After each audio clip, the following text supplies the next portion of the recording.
One thing I encourage my clients to do is to be more than cautious with their dogs, because most of the dogs that come to us have aggression issues, reactivity issues, etc. And one of the things that we encourage them is to be exceptionally safe about their dogs getting off leash and getting away from them when they have them out in public. So one of the ways that we can take our safety above and beyond is by using additional clasps on anything that might come apart at some point during training, during an episode of reactivity, etc. So we call these safeties. So I'm a big fan of using carabiners, but I like to reinforce any part of the leash or any part of the collar that might come apart. And what I normally like to do is when I hook the leash to the dog, I like to hook the leash and I like to hook a carabiner as well. That way, if the dog shakes, it rolls in the grouse, it has a big episode of reactivity, and that leash happens to come undone, I still have full control over my dog. So this is usually the first safety that I am implementing. Second safety that I usually implement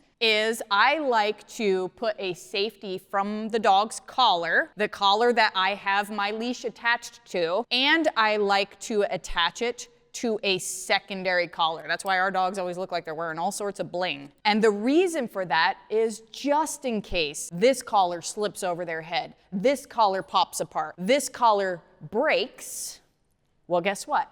I have my backup secondary collar on the dog. That way, if I'm dealing with a dog with intense aggression or intense reactivity, I know I have a little bit of buffer room if something were to go wrong, and I can continue working with my dog rather than always worrying about the safety components.